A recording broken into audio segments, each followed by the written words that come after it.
Game is hard. Yo, what is up, mother pokers? I hope you're all having a great day. Tangin na, tigas ng English ko. At load tayo ng 903 pesos at nasa 510 table stakes tayo. Ganun pa rin. At nasa 7 players seater lang tayo. Ayan na. May naka 7k na dito. King 7. Check, check, check. At dito, binilisan ko yung speed ng aking video kasi napakahaba ng time ng laro ko sa table na to. Mga almost 1 hour bago ako nag-profit. So, ayun, damage na tayo dun. So, babawi tayo dito sa ating jacks. At flop pa lang, crack na. So, yun, waiting for a 10. Call pa natin yung 75. Another damage na naman. Fold. All in na natin yan. Ito na siguro ang pinakamagandang move para sa barahan na to. Let's go. So, 273 pesos tay. Kumapit ka. Let's go. Grabe, napakahirap talaga ng laro na to. Napaka-stressful at ewan ko ba. At nakabuo pa tayo ng straight. At nakabangon-bangon na tayo konti. Yun, napakabilis ang transition sa second pair. Raise natin yan, syempre. Mapapansin nyo naman, nakikita nyo naman yung 12 minutes dyan. So, yan ang nagdidictate kung ilang minutes to. Para sa akin, halos umabot na ata to ng 1 oras. Napakahaba talaga ng proseso ng larong to. Di na ganun kadali pumigay si Betty ng magandang baraha. Di na masyadong nabubuo. At minsan ay inip na rin ako kaya dumidiskarte na ako kagaya ng 2-4. All-in ko na. Nakaupat lang. Diyan naman, wala tayong lusot doon. Na-damage naman tayo. Pero may gutter tayo dito. At napakaganda ng turn. Gawin natin 110 para mag-call sila. At sana na lang walang mag-flush. Auto-call si gold. Marami siguro tong gold. Huwag lang diamante, okay na. So yun. After mga ilang minuto, 30 minutes siguro, 40, nabawi na natin yung puhunan natin. Laban. Queen 7. Dito, very wrong ata na nag-raise ako ng una. Dapat nag-scout muna ako. Pina-check ko lang sana. Makaka-crack ko sana tong kings na to. Pero okay lang yan kasi back to start pa naman tayo. Profit nga tayo kasi 900 lang yung buy-in natin. Dito, may potential full house tayo. Basa ko sa kanya ay aces or kings. So, feel ko ahead ako kaya ginawa ko ng mag-all-in. At yun na nga, tamang-tama. At siguro nga, hindi siya pockets doon. So, 9-8 suited. Napakaganda naman. Kumonekta ka, sir. Sabi na nga ba.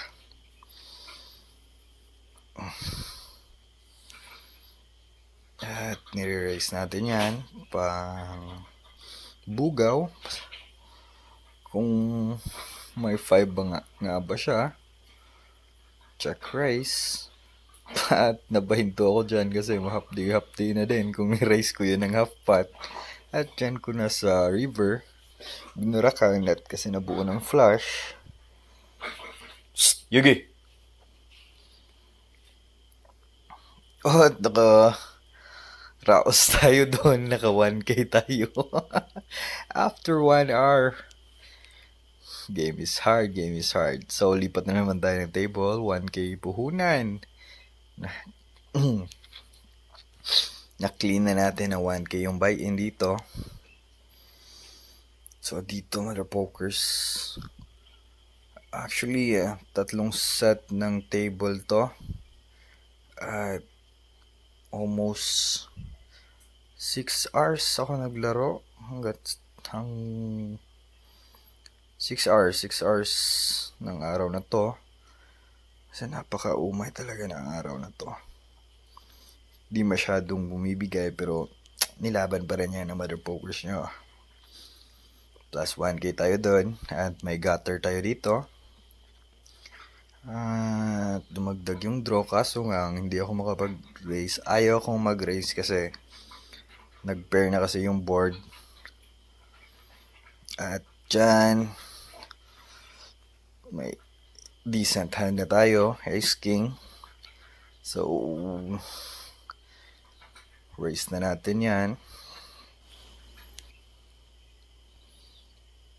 At napakadaming nag-fold. Isa lang yung color kaya papasiklaban na natin yan. Shoo!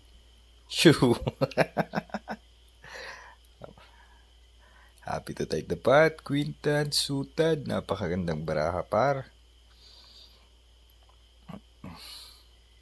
Uy, mukhang maganda tong katabi ko Caller. At wala tayong tama dyan.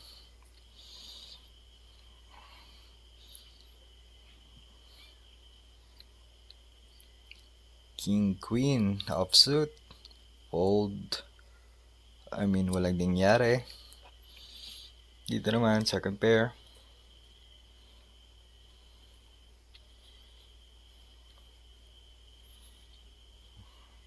Mga ganitong laro, yung gusto ko talaga, yung mapapaisip ka talaga at masusubukan talaga yung patience mo. Talo enough dito sa poker. Minsan nga mas okay siguro nanonood ka ng Netflix habang naglalaro nito. At nag-trap tayo dyan. Hoping, yes sir! All in na yan. Kampante na tayo mag-all in kasi profit lang natin to. Profit lang natin yung nilalaro natin. Coin flip. Hold. Yes sir! Yun. Up na tayo ng 1K. Flat call natin yung ace jack kasi hindi suited. Mas gusto ko pang i-raise yung mga suited connectors kasi kagaya naman ito, napakadaming outs. Mas malaki yung chance na makabuo sa flop. Raise natin yung 85, pamasahe. Pangmasang raise lang para maraming mag-call. Kung mag-all in yan, call ko.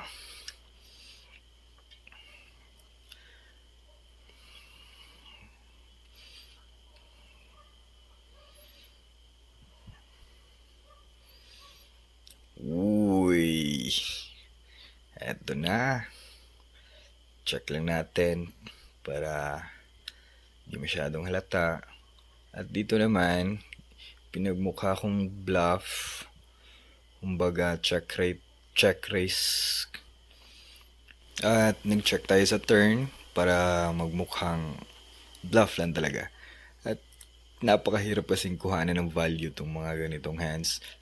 Pero, syempre, magician yung mother pokers nyo. Oh yeah! So, profit na tayo dun ng 2K for almost 1 hour ata yun. Or feel ko lang 1 hour, siguro mga 30 minutes. Wow, win. May naka 20K na pala dito. Grabe, solid par. 1K lang yung puhunan. Ayos ka, 80 Uy, grabe. Napaka-seductive naman ang katabi ko. Yung dalawa pa nga.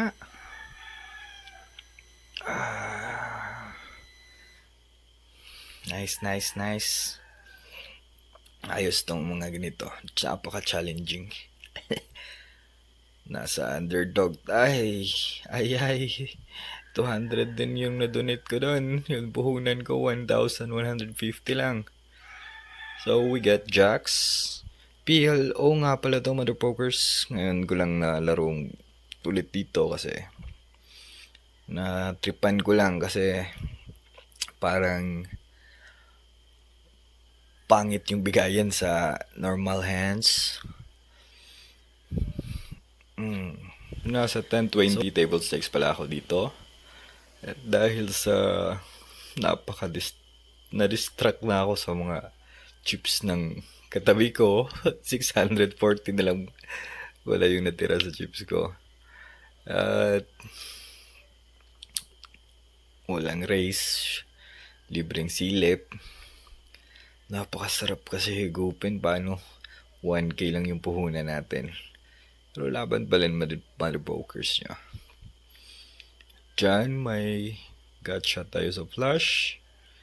Ngunit nag-pair yung board. Hindi ko yan i-raise. At PLO pa naman to. Napakadaming possibilities. Siguro may trio na dyan. O siguro may full house na.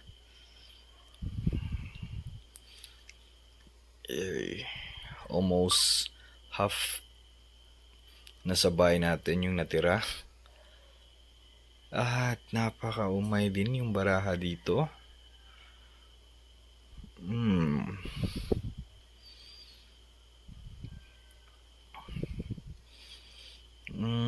Call ko to kasi baka maglabas yung slow cards. Pero may flush draw naman tayo, so let's go. Sabayan na natin to. Sobra na yung malunggay na hawak ko Alright. Double up tayo doon. Ayos. Nabubuhay yung mother pokers nyo. We got kings. Mukhang eto na siguro, profitable na siguro yung hands natin. Pero 310 yung raise. At napaka-common pa naman dito makakuha ng aces. So, fold natin yan. At yun, good fold tayo. May nag-trio na sa flop. At hindi siya yung original racer, hindi makaka-fold doon kasi ace 10. At lumabas yung ace niya sa turn. So, very nice fold. At wala siguro silang queen dito, kaya na-raise ko yan.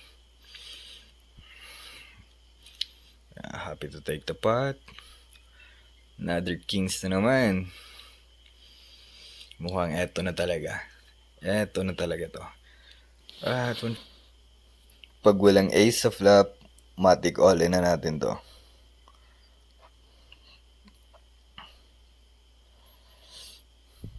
Alright, wala ngang ace. All in na siguro natin to. Tanginang PLO to.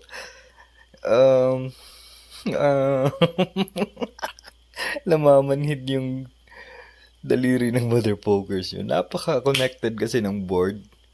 At posible talaga yung 5-6 dito. Saka, nabat-check na naman. Ginagawa mo. So, ayun. Nagtatrap siguro ako dito. Nag-aantay ako ng may nag-raise. At putang ina, napakalaki. Yung mother pokers nyo talaga, Hirap talaga pag hindi nuts ang hawak mo dito sa pillow. Kaya, ewan ko ba kung good fold yun? Siguro deuces yung hawak niya doon. Full house siguro siya sa river. Kasi, kita nyo naman yung race niya doon. So, dito, may flush draw tayo. Check lang natin yan. Very wrong ata na nag-check na ako. Pero let's see. At nabuo natin yung flash. Kaso, di tayo nuts, kaya huwag muna natin i-all in. Kapag may nag-all in dito, may isang color, magfo-fold ako. At goods tayo, hindi nag-pair yung board. Pero, check lang natin yan for sigurado. At yun, tumigil na.